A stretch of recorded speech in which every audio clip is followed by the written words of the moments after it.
My name is Al Haynes. I'm Public Affairs Director for the best locally owned operated radio station group in America that happens to be in Columbus, PNB Broadcasting.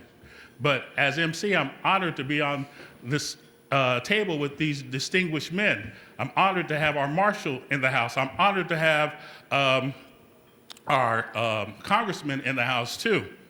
I'm honored to have all you people here to listen to this man. I read the book. You'll take something from that book also. What you need to do, though, is buy the book, have him autographed, and make it a keepsake, and do what I do when I get books. I have people autograph it, and I'll loan it out, and most people say, well, I'll loan it, you can keep it. Not me. You bring my book back. You don't sign a book to me, dedicate a book to me, and I give it away. You'll be proud, and you'll be inspired, and you'll learn something from reading this book. Edgar, we about ready to go? Okay. I was talking about Skip Henderson after I said Baker. Skip is the mayor of Columbus. I don't know what number mayor he is, but he's the mayor right now, and we got new things happening. We got great things happening. Matter of fact, where we are right here, we're going to have a covered bridge from the hotel to this facility, which translates to more people coming and visiting our city. Now, keep in mind, we already got rafting. What is that? Whitewater rafting? We got now another hockey team. You're in the middle of the South. Ain't no snow here, but we got a hockey team. We got that. We've got a zip line where you can go not from one street to another, not from one town to another, but from one state to another. Where in America can that happen? Where in the world can that happen? It happens here. You can get on this zip line and go from Columbus, Georgia, the Fountain City, right to positively Phoenix City in one, 90-second swoop. But without further ado, because I don't have time and you don't have time, let me bring on the mayor of Columbus, Georgia, Mr. Skip Henderson.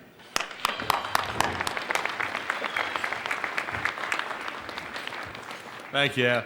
Good morning.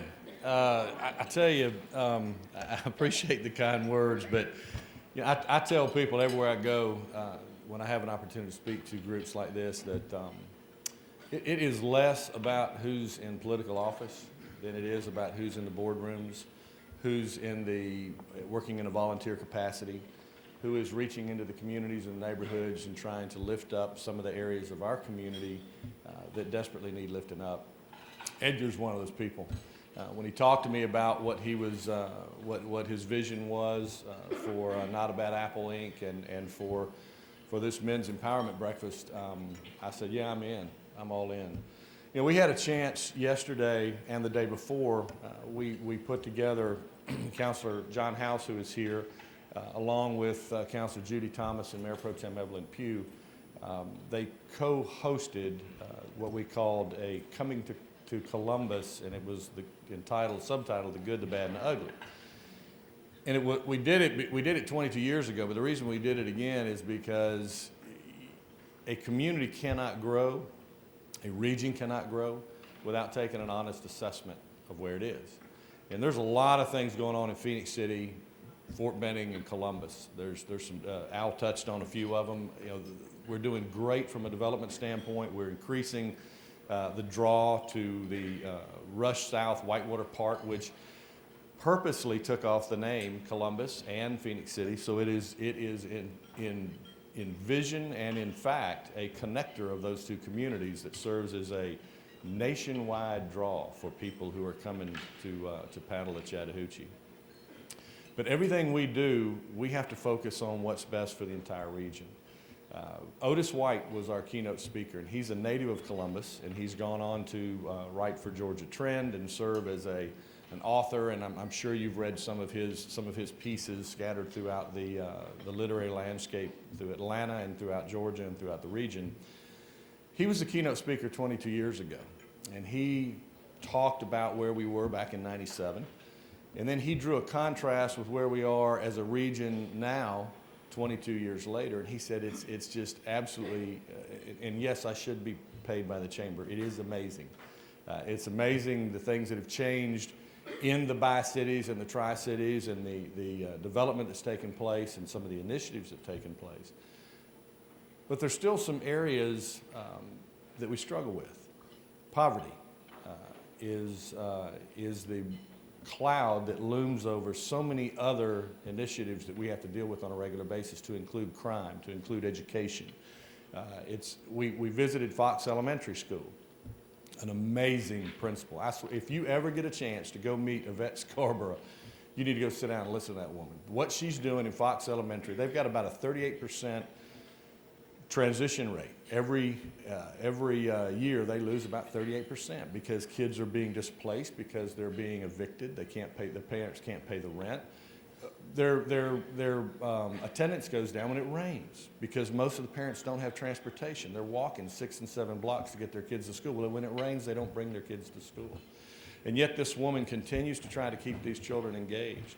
And some of the stories she told us, it kind of struck a chord with all of those in attendance that we can do better. And Edgar in this organization, that's what they're doing. They're striving to do better. Otis said that the next revolution within our community, our region, and any region that succeeds is going to begin and end in the neighborhoods. It's going to be strengthening the neighborhoods so that they are able to regain that collective pride, to make sure that we rode down a street yesterday where we'd see a house that had Halloween decorations. So you knew there were kids in there putting up the spider webs and getting ready to put on their costumes and go trick-or-treating. Right next door, it looked like somebody backed up a dump truck and dumped stuff in the yard. Now, how can a kid be expected to go to school and be focused and ready to learn in an environment like that? It's tough.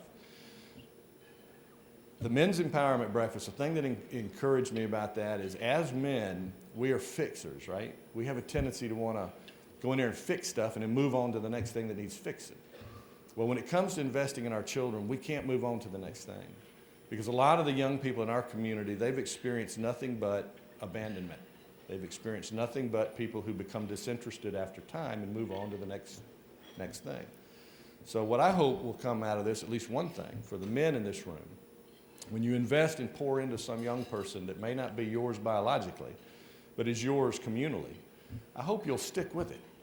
You'll commit to continue to try to work on that individual and continue to pour into them so they know that there's somebody they can count on. So they know that somebody is watching, somebody has expectations for them, and somebody will hold them accountable. So anyway, I'm not the speaker either, but I get a little passionate about this stuff. My real reason here is really just to welcome you and tell you on behalf of this side of the river, with my friend Mayor Lowe on the west side, from Columbus, Georgia, I want to welcome you and I want to thank you so much for being the community you are and being committed to investing in providing structure for young people in our region. So God bless y'all. Thank y'all so much for being here. Round of applause for the mayor. I made a mistake. Normally, you post the colors before you start. My bad. So ladies and gentlemen, will you please stand as the Lighthouse Brigade of the Army Junior ROTC, Muskogee County School District, presents and posts the colors. We just cut off one finger. That's all right. Don't worry about it.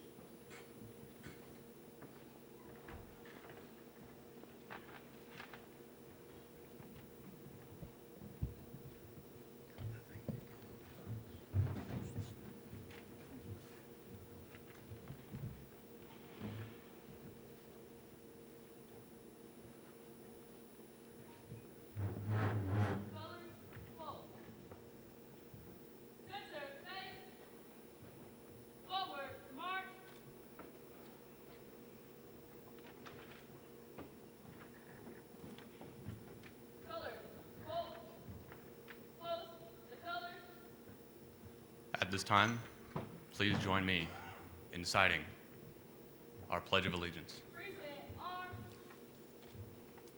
I pledge allegiance to the flag of the United States of America and to the republic for which it stands, one nation, under God, indivisible, with liberty and justice for all.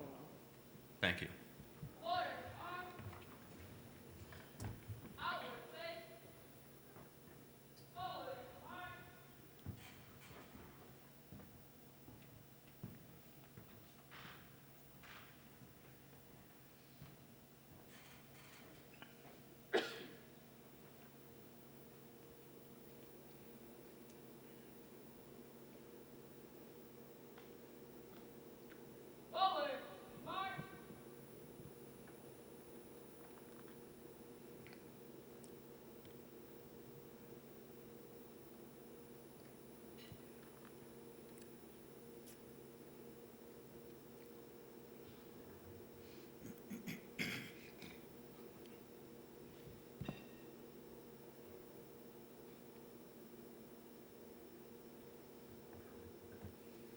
Thank you. Those young people were in step. They remind me of the Temptations.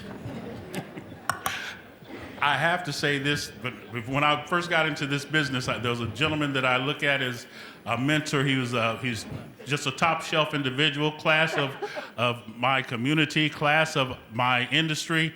I had a chance to meet him, and he told me, you got to go to Atlanta and get your license. And I'm so thankful for that information, and I was so thankful for that advice. And I used to come and talk to him at WOKS years ago, and now he is a state representative. Would Ed Harbison please stand up? You in the house? There he is. You're a champion. Thank you, sir. And also, I believe the marshal's here too. Countryman, Greg Countryman, are you in the house? He stepped out? Okay. Calvin Smyrie, I saw him on the program. There he is. Okay.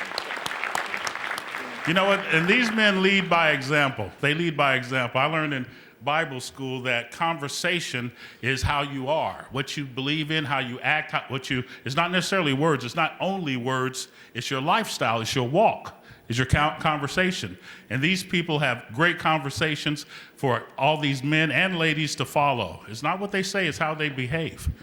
So, without any further ado, as I said before, the gentleman's from Phoenix City, and he had a dream, and he followed his dream, and now he is the mayor of Phoenix City, positively Phoenix City.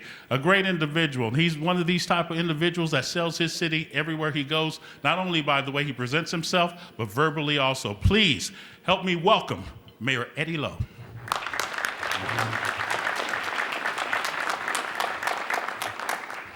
Thank you, Al, and good morning to everyone.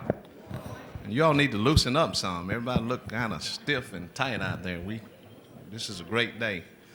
But again, good morning to everyone, and I am delighted to be here. I'm certainly appreciative of the opportunity that Edgar had invited me to be here, and we just thank him for what he's doing because, children are children, and we've all been there, and without guidance and things and structure, none of us probably be where we are right now, and we're grateful for that. You know, an apple is probably one of the main fruits that have more nutrients in it than any other fruits. And that's the way we have to look at our young people. Not a bad apple. One of those fruits that has everything in it that we need to be strong, to be fit, to be wise, to make proper decisions. And that's the way we need to look at our young people.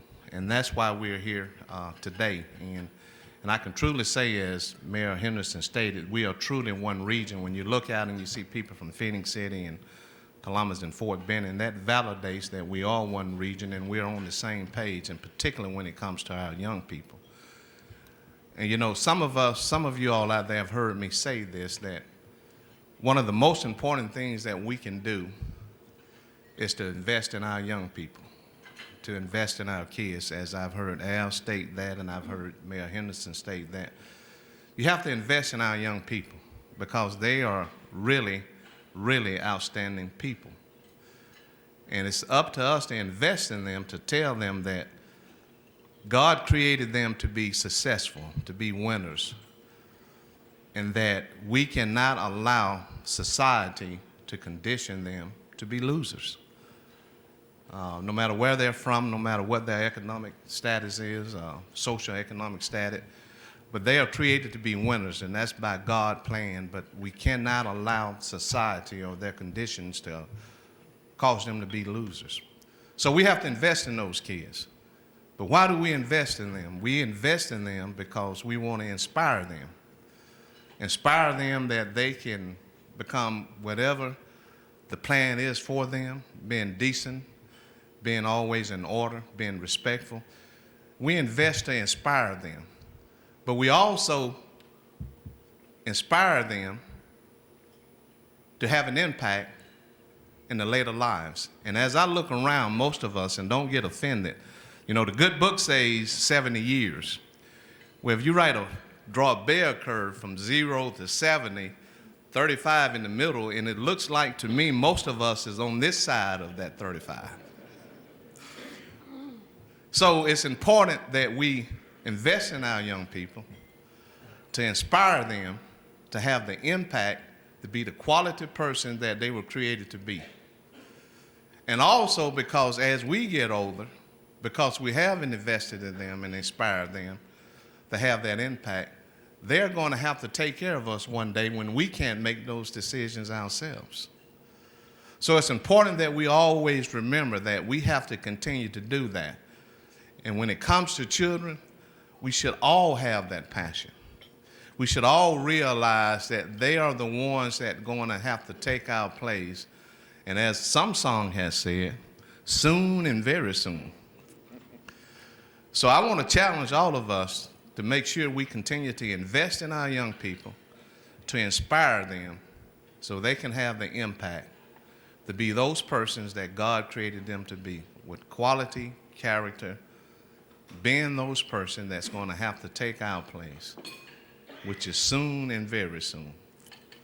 And on behalf of Phoenix City, right across the river, and my partner, Mayor Henderson, being one Regents, I truly bring you greeting from Positively Phoenix City, where we are a people or a community of inclusion. And by you being here today, it shows that our region is inclusive.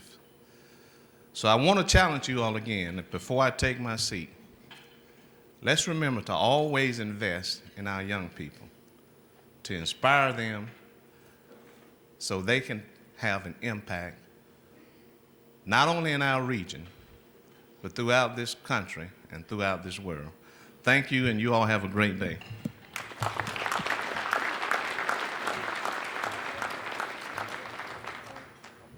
I told you, this is going to be a great morning, and we haven't even gotten to the awards yet. Dr. David F. Lewis. Dr. Lewis began his career with Polk County Public Schools in 1979 as band director at Fort Meade Middle Senior High School. He became assistant principal at Fort Meade Middle Senior and also served as assistant principal at Frostproof Middle Senior High School. He served as principal at Frostproof Middle Senior High School for 10 years. While at Frostproof High School, Dr. Lewis was the recipient of numerous local and state awards, to include School to Work Administrator of the Year, Florida Music Educators Association Administrator of the Year, Polk County Outstanding High School Principal, Frostproof Chamber of Commerce's Man of the Year, Education Commissioner's Award for Outstanding Leadership, Polk County Principal's Achievement Award, and Florida Principal of the Year. That's in Florida. It's their loss. It's our gain. He is now the superintendent of the Muskogee County School District. Ladies and gentlemen, Mr. Dr. Lewis.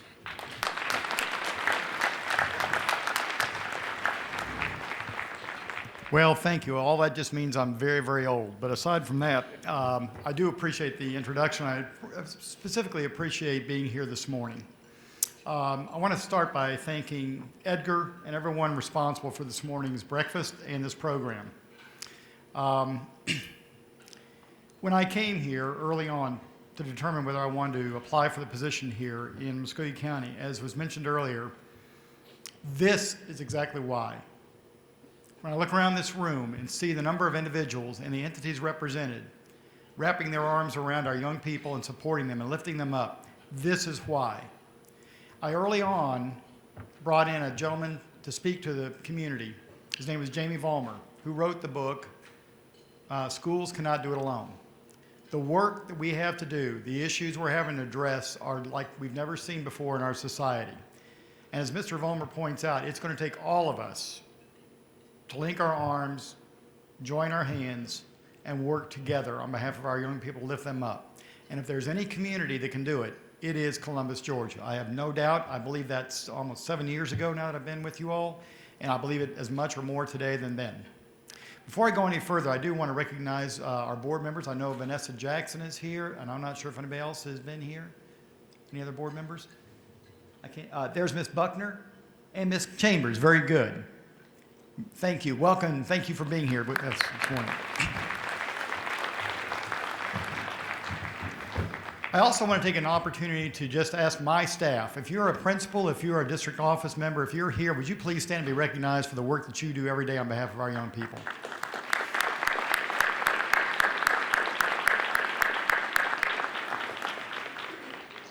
You know, it is written, I have plans for you. Now, I know I'm not supposed to quote scripture as a superintendent, but we do have plans for you, every one of you, and they are nothing but success for yourself personally and for us as a community. I know the plan I have for you. That is so important. And if you don't walk out of here with anything else, I hope you walk out of here with that resonating in your head, all you young people. I want you to look around at the people we have here. We have the faith community. We have law enforcement. And we just have people who care about kids in our community. They're all here because of you. That is so critically important. And I want you to know that you are not just an ID number. You are a student. You are a child of God. And you are somebody we have the greatest faith and confidence in going forward. That's important. So I was asked to just share, and I don't think it's a really great, compelling story, but I was asked to just share a little bit about my journey. So Edgar, I'm going to do the best I can here. But I grew up, was born and raised in Clearwater, Florida. My dad was a brick mason. My mother was a homemaker.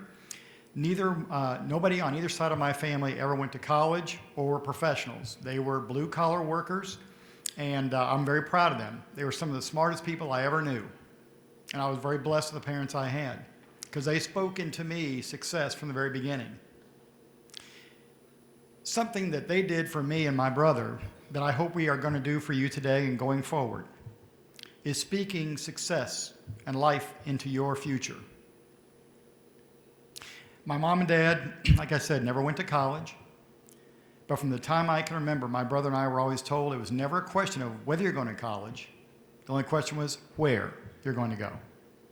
Now, I'm not telling you you have to go to college to be successful, but I am telling you you have to do something beyond high school. First of all, you got to graduate from high school.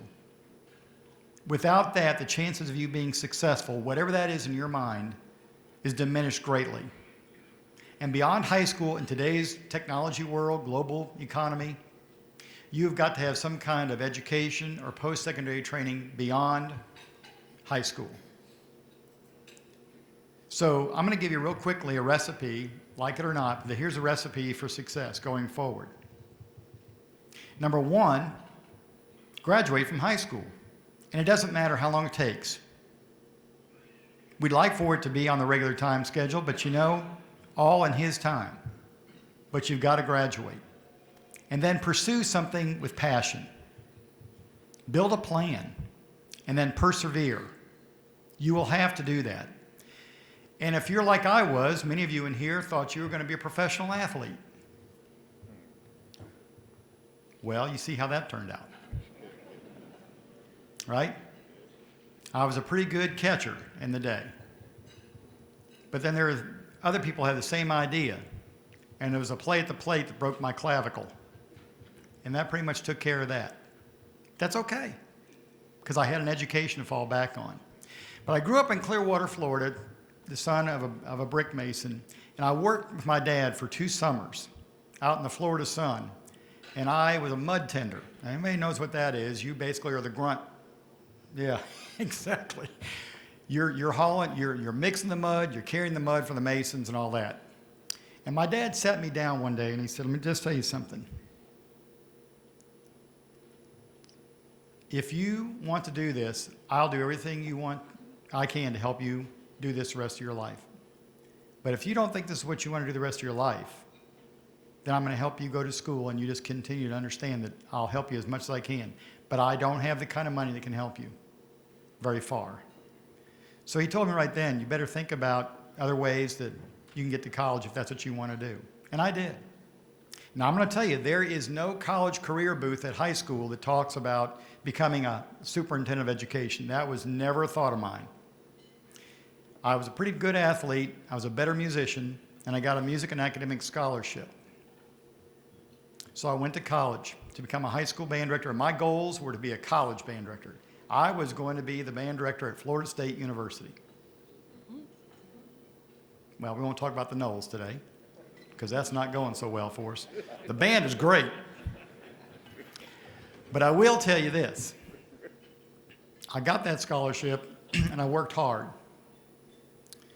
And again, I was going to go, and I went to a very small town to become a band director. And the principal at the time who hired me kind of hoodwinked me. And I went in, I had one band class. Then I was teaching Algebra 2, American History, Compensatory English, and I can't remember what the other class was now. But I thought, this is not what I went to school to do, and I'm going to build this band program up. And we did. We built the band program up pretty big, to the point that I had over half the school in my band program. The other half was in my wife's choral program later on, so we pretty much ran the schedule at the high school. And then I had an assistant principal at my school that said, you know what, you have a lot of organizational, educational, leadership type skills and characteristics. You ought to consider being an administrator. And I had no thoughts of doing that at the time. Again, I was going to go on, be a collegiate band director. That's what I wanted to do. She got me to go to an educational law class with her at the University of South Florida. And from there, I thought, you know, this is pretty intriguing. I really enjoyed the law classes. Came back. She kept after me, kind of like some of the people in this room are probably doing with you. Kept after me. So I went back and got a second master's degree in educational leadership. And then about 6 months later, the assistant principal retired from the high school. I applied, and I got the job. And that set me on a path that I had never thought about before then. So you got to be prepared. That's the point. Education does not in and of itself make you any smarter than anybody else, but what it does do, it gives you options. That's what I want you to really understand. Your education, your training provides you with options that you may not have considered otherwise. And because I was prepared, I could move into that role. It improved the quality of life for my family. It gave me a sense of accomplishment. And from there, I kind of worked from there, and I was transferred from an assistant principal at one school to another school where I eventually became the principal. And I worked with about 120 of the finest professional educators I've ever worked with outside the ones I'm working with now. And we had out of 18 high schools in our district at the time, we were the 17th lowest performing high school. And the superintendent called me and said, I'm going to make you the principal at your high school. And I want you to make it the #1 high school in 5 years. And I said, well, sir, I can do that if you'll give me full reign to do what I need to do, hire the people I need to hire, and give me the resources I need, and we'll make it happen. We did it in 3.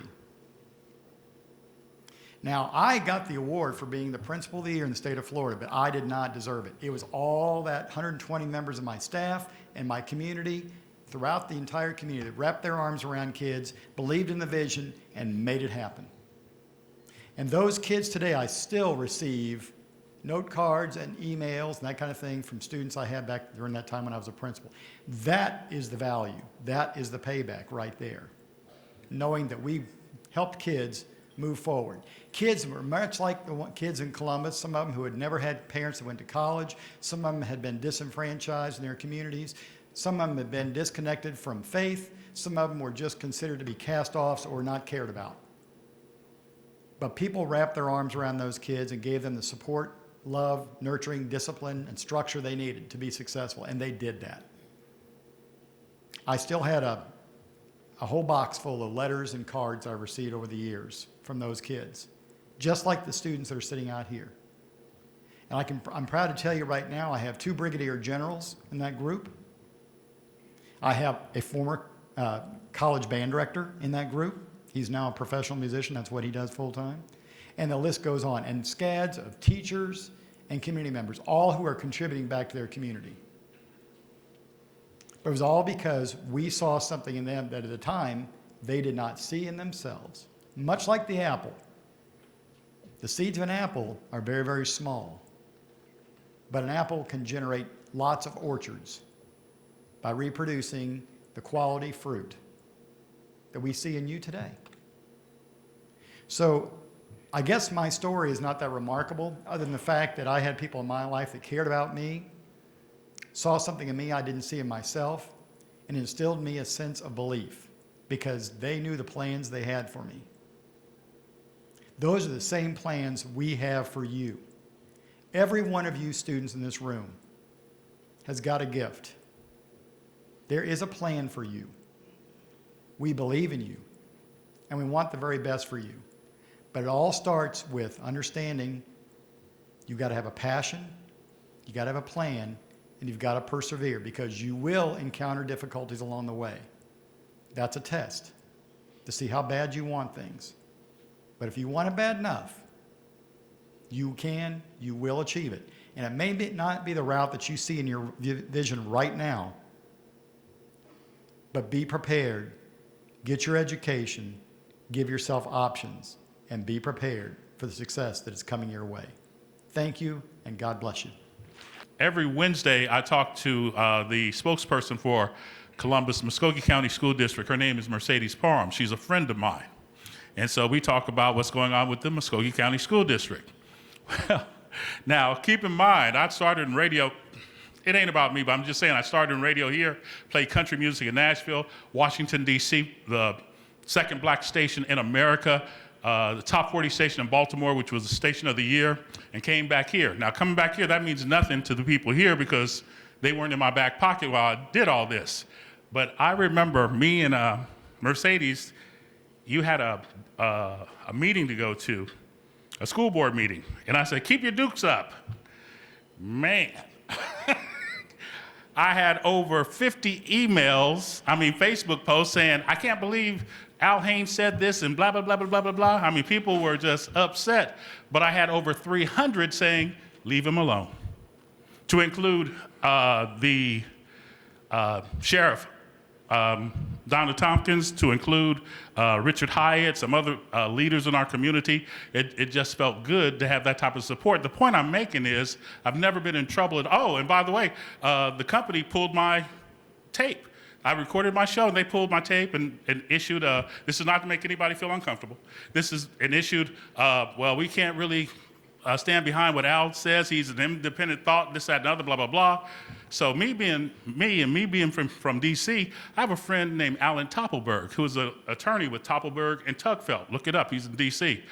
I called him. I said, okay, what is this? Am I in trouble? He said, no. What they've done is released you. They will not pursue any action against you. They just said that you're on your own. I said, oh, okay, well, that's good. But the point I'm trying to make is I stood behind this guy as an invisible champion. And now I'm just telling them that you are great for Columbus, Georgia. I'm sorry that it took people a little bit longer than it took me to see it. Will you please welcome back to the podium Dr. David Lewis.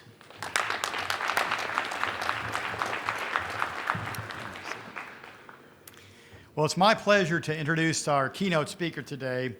Kylin Lewis Moore is the author of A Dream Too Big, the story of an improbable journey from Compton to Oxford, which has been featured by Good Morning America, amongst others.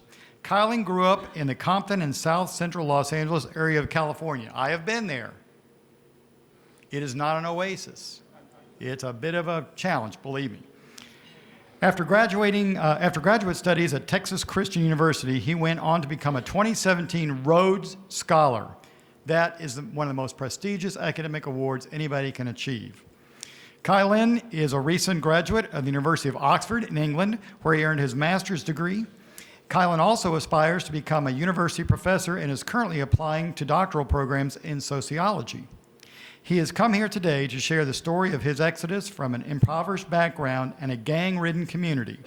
His eye-opening, inspirational story proves that, contrary to what others told him on his journey, there is no such thing as a dream too big. Please join me in welcoming author, Rhodes Scholar, and aspiring professor, Kylin Lewis Moore.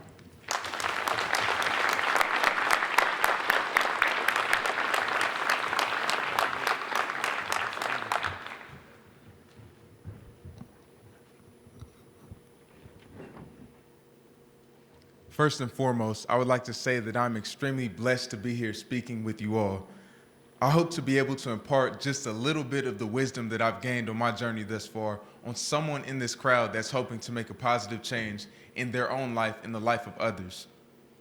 just as much as I'm here today to talk about how a dream too big became a dream come true. I am also here to speak about overcoming obstacles. I want to tell you about the obstacles that I encountered along my journey. I plan to explain why my journey was so improbable, and hopefully someone in this crowd could glean some inspiring insights from hearing my story. My name is Kylan Lewis Moore. I come from the South Central, Watts, Compton, and Carson area, and 4.5 years ago from this exact day, I was a janitor. I come from an environment where dreams can easily die from malnourishment. My parents divorced after a marriage of 9 years, and my life quickly changed from a comfortable middle-class life to something that was rich in economic and social mobility opportunities to an environment with a scarcity of opportunities. I shared a bed with my mother, my brother, and my sister until I was in the 8th grade. At nighttime, I became accustomed to hearing those gunshots at nighttime. It was easy to sleep through those. What used to get me was hearing those rats and those roaches move things at nighttime. At home, there was no thermostat. So if we encountered any cold weather, that meant that you turned on those stove burners or turned on the oven in order to warm the house.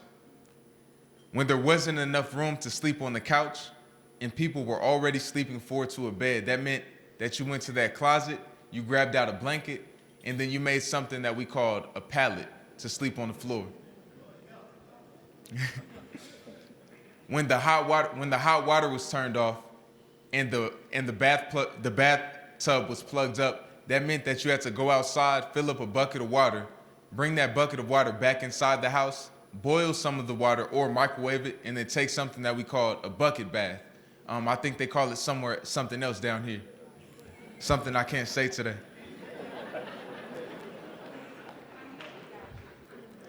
I tell these stories to paint a picture of what American poverty can look like for our young men and young women in the forgotten silos of America.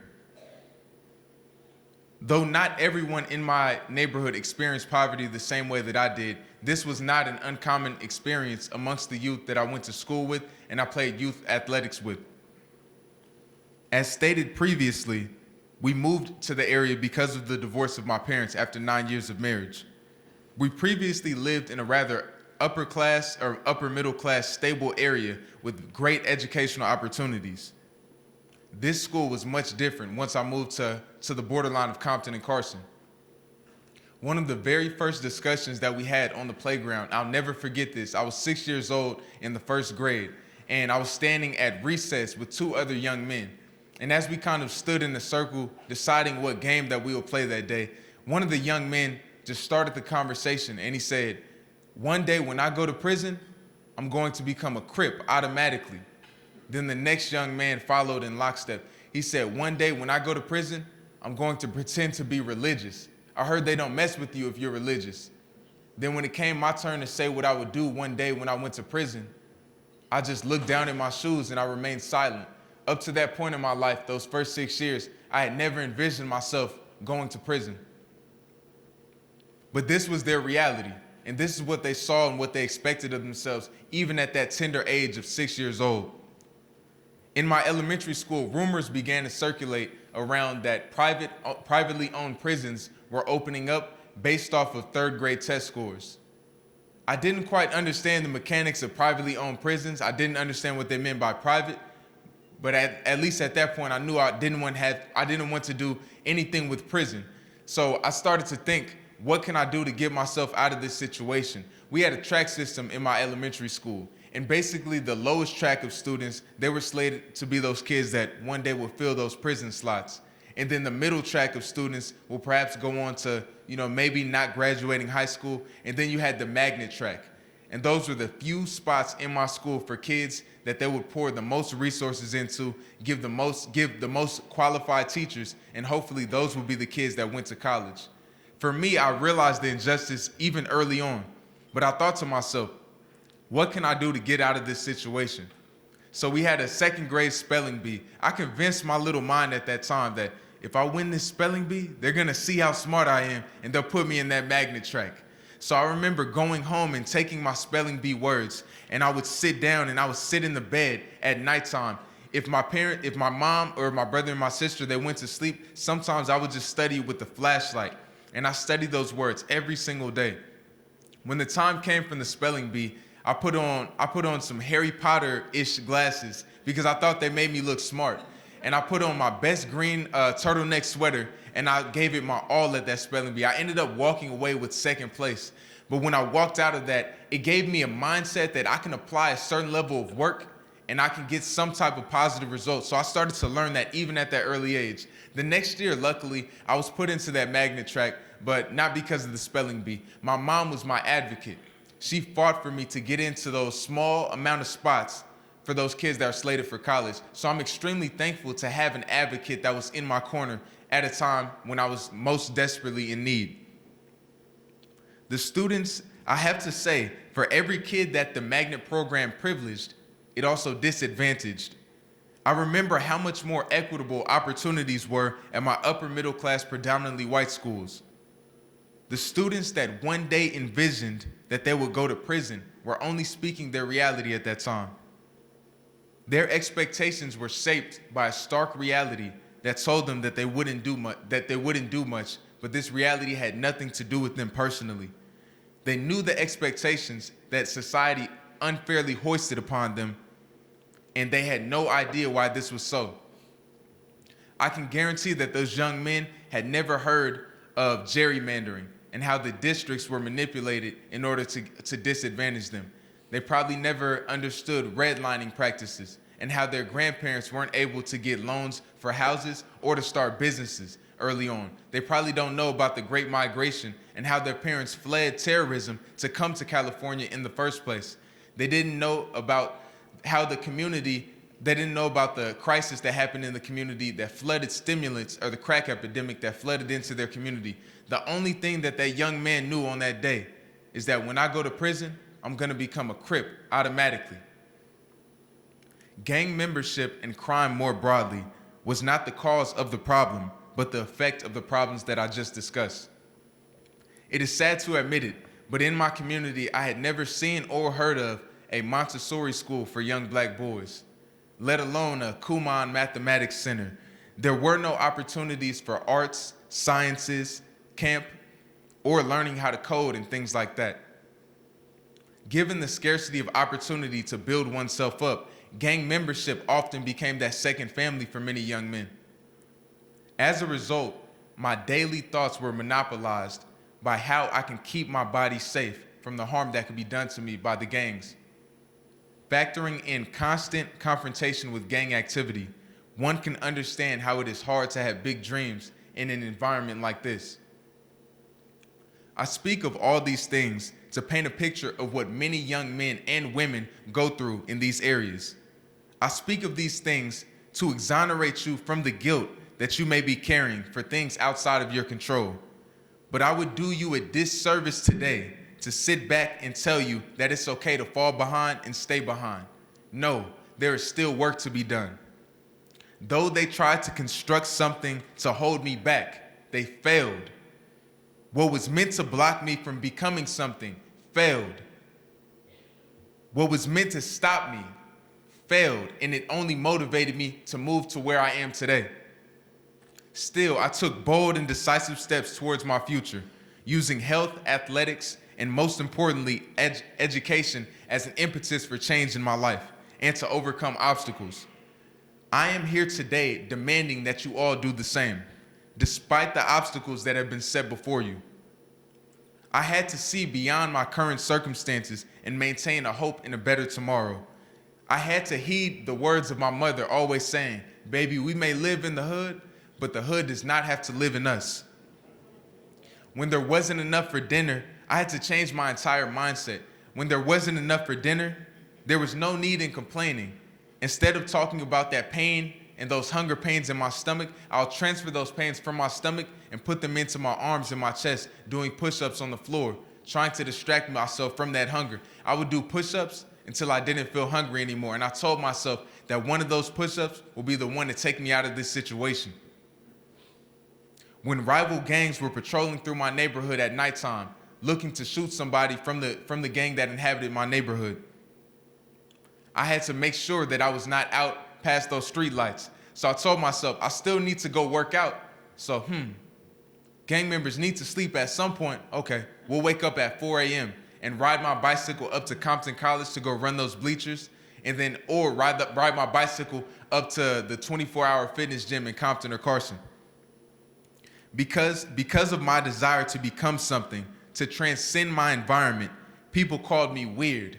I became an outsider, even sometimes to my elder family members, because I was so hungry to change my life.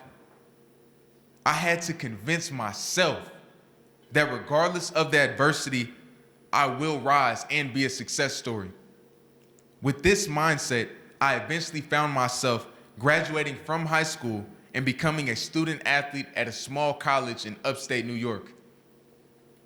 I had some academic success almost immediately at this college, earning an internship to teach a class of middle school students in Inglewood, California, winning a US-UK Fulbright Summer Institute Fellowship, which took me to the University of Bristol to study the transatlantic slave trade. And then I won another fellowship that took me to Princeton University to study public policy and international affairs. But I had to be more patient with my success as it pertained to athletics, which almost came to a complete halt when I sustained an injury. And it was an injury that would one day require a medical procedure. It was during this time that I felt myself getting depressed. I started putting my head down and thinking that I wouldn't be something positive or that I couldn't push through to that next level. I started thinking about and doubting if I could push through to achieve great things. So to motivate myself, I wrote down 2 big goals, the biggest goals that I could think of at that time.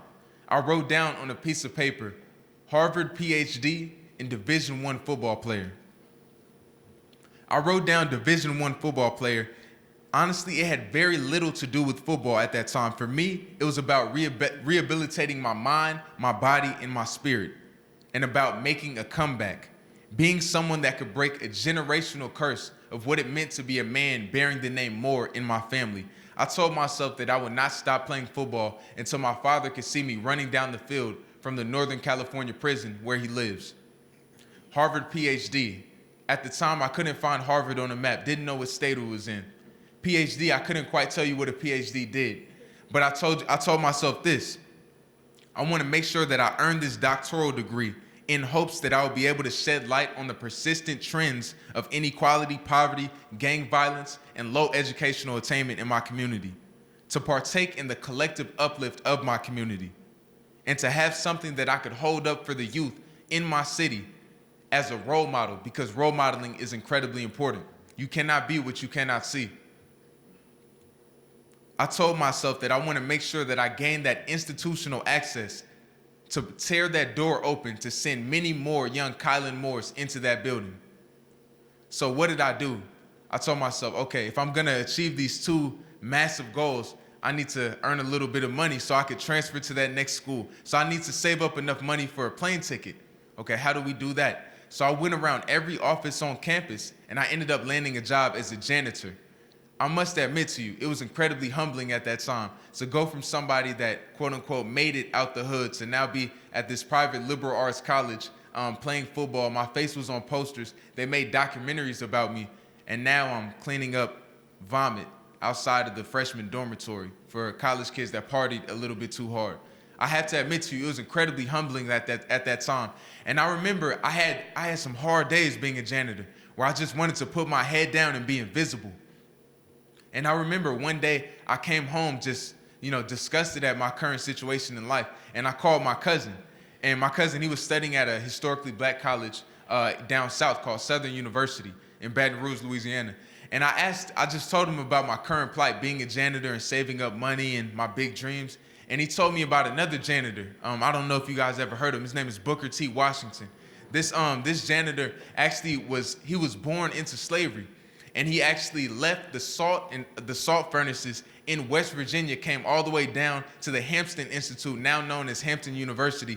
And his admissions exam was to clean a room until it was spotless. And then he worked himself through college as a janitor that whole time. So I remember hearing the story about Booker T. Washington, and I thought, wow, I wasn't the first janitor to have a plight like this and have a major comeback. So I got on my computer and I started doing a little research about Black history. I ended up coming across a quote by Dr. Martin Luther King that changed my entire life. I haven't been the same after hearing this quote. So the next day, I took my beaten and worn, calloused hands, and I took them back to that broom and to that mop with a sense of pride. And I remember listening to an album by the rapper named Wale, and I was listening, and I would dance as I would mop, and I was just having a great time just mopping and sweeping. I put on a little tank top. I'll do some push-ups in between cleaning up sections, and I just had a great spirit about myself, a great sense of purpose.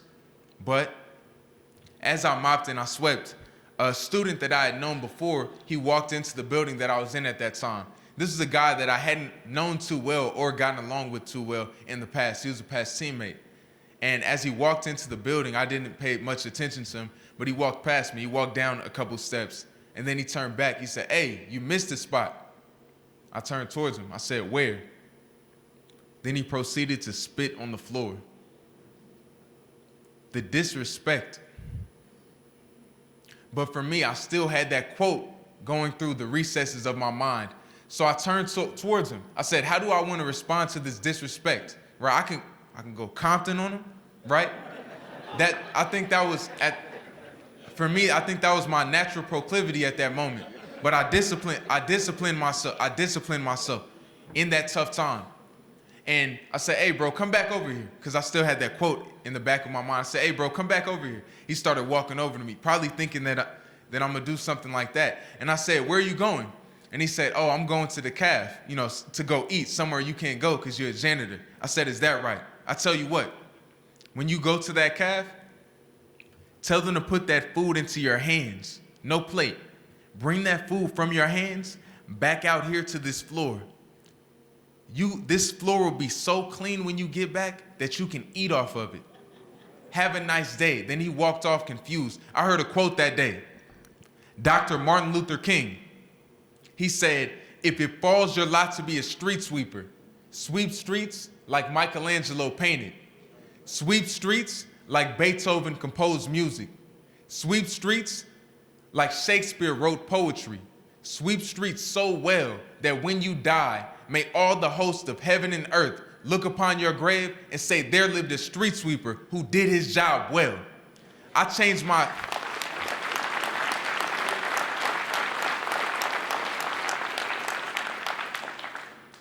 my entire mindset on that day. I told myself, if I'm going to be a janitor, then I will be the best janitor that ever lived. If anybody comes past this spot on this campus, they will know Kylan Lewis Moore has been there because it's spotless.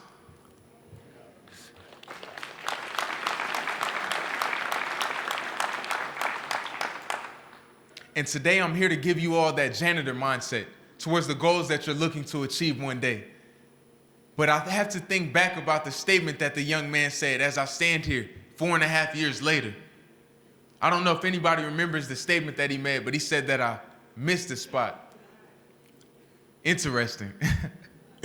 Because now I think about how I made good on that first promise. And I indeed went on to Texas Christian University playing Division I football, playing the position of strong safety. And my father did indeed see me from that television set in Tehachapi Prison in Northern California. But he said that I missed the spot. I think about how I went on to apply to the Rhodes Scholarship and successfully won the Rhodes Scholarship, went on to earn my master's from the University of Oxford in England. But he said that I missed the spot. Look, I'm here to tell you today that I have a passport, but I'm running out of pages. I'm trying to explain to you, I need a new passport because all the things that I've been able to do within the last couple of years, I'm running out of pages on my passport. But he said that I missed this spot. I think about how I spent my birthday this year. How I spent my birthday sitting across from Michael Strahan on Good Morning America talking about my first book. But he said I missed this spot.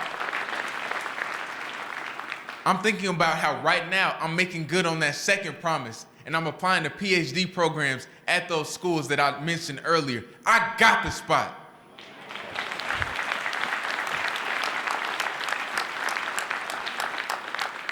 And today I'm here to urge someone else to also get that spot. Today I want to urge someone else to approach their work with that janitorial mindset. I made a business card when I was a janitor. I changed my time. I made a business card when I was a janitor. And if you looked on the business card, it said janitorial services technician. I started taking pride in cleaning up that vomit. And that's the same type of mindset that I've carried into this exact day where I'm standing in front of you all. I want you all to know that that you need to do the little things day by day to advance your dreams, and know that they are critically important. To work at these things day by day, layer by layer, brick by brick, as you cultivate this vision, as you carve out this vision of what you want to do in your life. I urge you to take this journey keeping in mind that people are counting on you. Not just little brother, not just little cousin, not just little sister, not just mom, dad, grandpa, grandma, and auntie. You have people counting on you every single day, people that you have yet to meet. I'm thinking about the people that you will help one day, the people that you will inspire, the people whom you will change their life. As I said, there are people that are counting on you that you have yet to meet. To all the children and all the people, honestly, under the sound of my voice today, I would like to demand from you that you take pride in those little things with that same janitor mindset, working towards the goals every single day.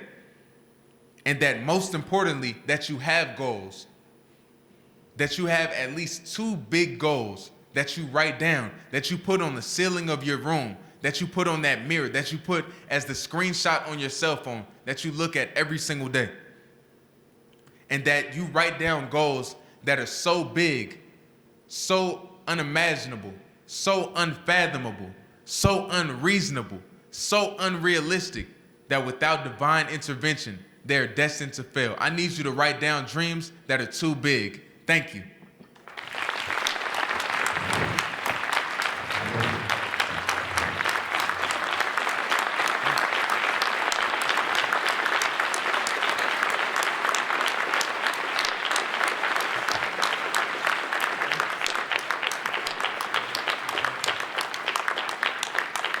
We came out because there was men empowerment and they wanted to tell us about the past. And a speaker was talking and he came from the hood and like how he was talking about how he made out the hood and he got a scholarship to play football, but he had like messed up his leg. Then he had a backup plan, so he still went to college and did what he had to do. I did get something from this empowerment. Like, whatever you want to do, be the best at it. Even just be the best at it, even though people might try to set you to go down or try to make you go down. And yeah, just make sure you're the best. I think it's very important. I think if we don't have these, like, kids won't know, like, there's someone counting on them. There's like, kids won't really like he said, like, he didn't have this when he was growing up. If he would have had this when he was growing up, maybe it would have went different. Maybe he would have got out of there quicker. Maybe he would have, like, got out of it quicker. Maybe he would have made it faster if he had this type of empowerment going on. My favorite thing about today's environment was when he was speaking, how the man said he missed a spot and he spit on the ground. I probably would have hit him or something, but he just stayed calm and he did the right thing. Well, I wanted the CTV Beam audience to realize that we have people that are trying to do something with young boys that could be going wayward. I have a past myself.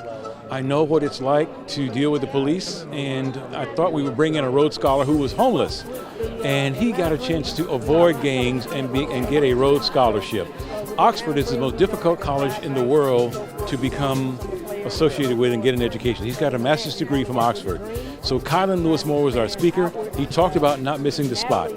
The spot is to be a productive person, to be a voter, take care of your family, work, and advance the human race. And that's what today is all about, not a bad apple. For the young men today, I would say one of the key messages is seeing what's available to you. I think when I was young, I didn't even quite know what was available as it pertains to education, or what type of schools you can go to, what type of scholarships you can get, what type of skills or languages that I could develop, what type of countries I could travel to one day. My entire world has been opened up from educational access and being able to see these things. But it's a larger world, outside of that building that you may live in, or the house that you might live in with mom and dad. There's a larger world out there, and you need to start dreaming big on those things and walk towards those every single day.